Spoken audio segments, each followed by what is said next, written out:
Ladies and gentlemen, have you ever looked at your car and thought, what if I just built one myself out of scrap and pure unfiltered audacity? Well, one Frenchman did exactly that in 1955. Meet the Grataloup. No, it's not a brand, it's not a model. It's a single hand-built three-wheeled piece of microcar magic forged by one man, a dream, and probably a few too many glasses of red wine. Now, before we get rolling, a huge thank you to our channel sponsors, you amazing folks who clicked the join button and kept us from turning this into a podcast about dehydrated vegetables. Your support means we can keep hunting for the weirdest, rarest, and most you-can't-be-serious vehicles in automotive history. You're the real MVPs. So let's set the scene.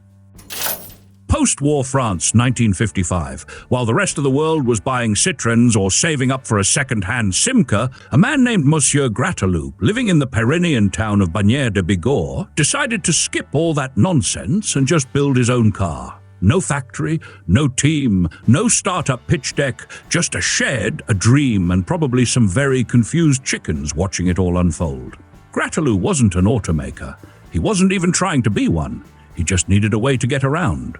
And instead of buying a microcar like a Messerschmitt or Isetta like the rest of the budget-conscious Europeans, he said, I've got motorcycle parts, I've got time, and I've got ideas. Let's ride. It worked.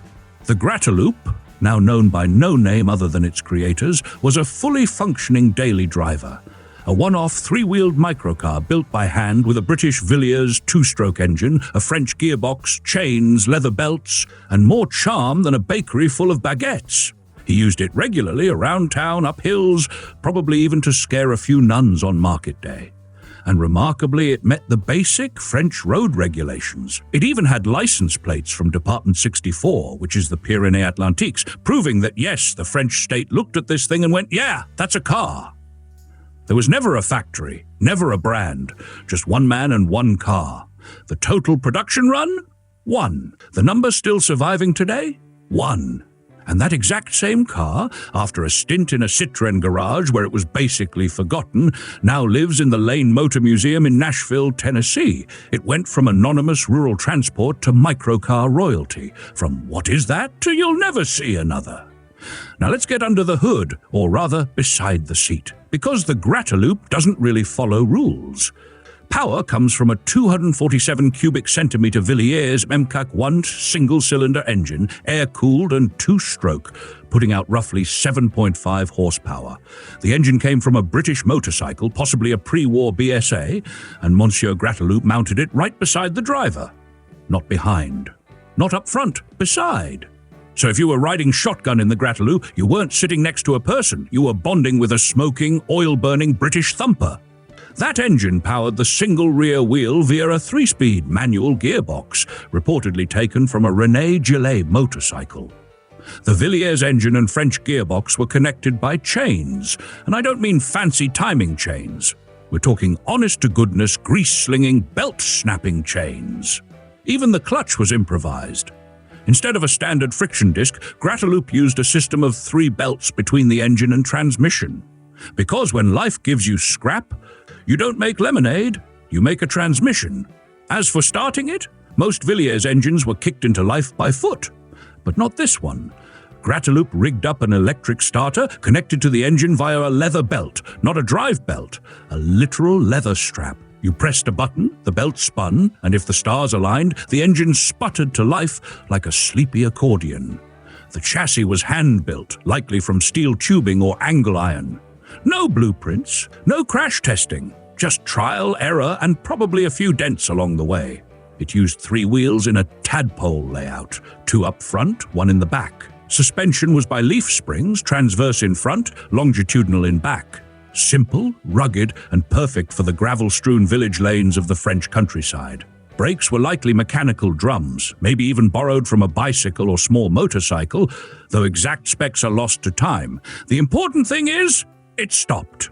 Eventually. And the wheels, they were big, much bigger than the 8 or 10-inch found on most microcars. That gave the Grataloup an edge on rough roads. While other microcars were bouncing like ping-pong balls on cobblestones, the Grataloup just glided but confidently. The car's total length, about 8 feet, or 2.4 meters. Width, about 52 inches or roughly 1.32 meters. You could almost park it in your hallway.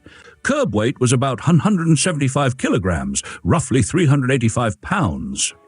Croissants optional. Inside, it was Spartan. And by inside, I mean beside the engine. There was a seat, a steering wheel, a small windshield, and a fabric roof you could erect if it started raining or if you were feeling fancy.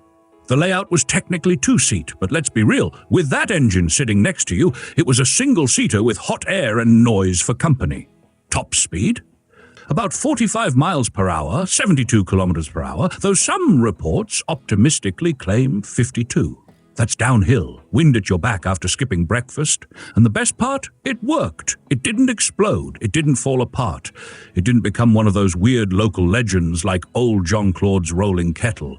No, the Grataloup ran every day. Rain, shine, mountain, market. It was proof that with enough determination and maybe a little disregard for convention, you could build your own future. Literally.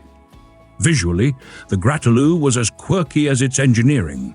With a rounded nose, flared front fenders, and a tail that looked like it was borrowed from a toy pedal car, it had the charm of something drawn by a 6-year-old and brought to life by a mad genius. The green paint was cheerful, the proportions were compact, and the whole vehicle radiated personality. It was what you might get if a frog and a roadster had a baby, small, bouncy, and oddly elegant. Its proportions weren't just cute, they were practical. The wide front track gave it decent cornering stability for a three-wheeler, and the high ride height meant it didn't get stuck on every pebble like some of its low-slung microcar peers. There was a logic behind every odd decision. For instance, placing the engine beside the driver wasn't just about convenience. It centralized the mass, improved handling, and saved the builder from needing a complicated rear-engine layout. Or maybe it just made the morning startup more exciting. When compared to other microcars of the 1950s, the Grataloup stands out. Not because it was faster, sleeker, or fancier, but because it dared to be entirely original. While BMW Isettas and Messerschmitts were rolling off production lines with steel stampings and marketing brochures, the Grataloup was a one-man protest against conformity. It didn't care about mass appeal. It was built to solve one man's problem in one very personal way. Many microcars were built by the thousands. The Peel P50, about 50 units. The Gogga Mobile, tens of thousands. The Grataloup, 1.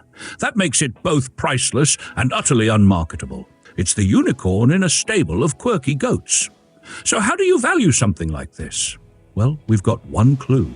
In 2013, the Grataloup hit the auction block during the massive Bruce Weiner Microcar Museum sale and sold for $34,500 under RM auctions.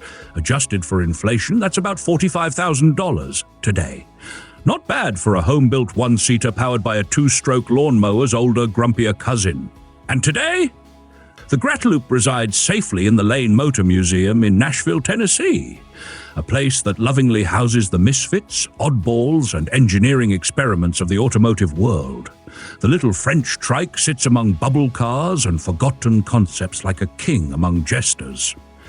Now, before we wrap this up, let me say this. We often celebrate the flashy supercars, the V12 beasts, and the million-dollar auction darlings. But let's take a moment to appreciate the underdogs. The vehicles built not with millions in R&D, but with grit, a wrench, and a wild idea. The Grataloup didn't change the world. It didn't win Le Mans. But it proved something far more interesting, that one person with enough creativity and stubbornness can build something weird, wonderful, and uniquely theirs. And that, dear friends, is automotive magic. If you enjoyed this dive into the absurdly awesome, smash that subscribe button like you're starting a Villiers engine with a leather belt. And remember, never underestimate a Frenchman with a wrench and nothing to lose.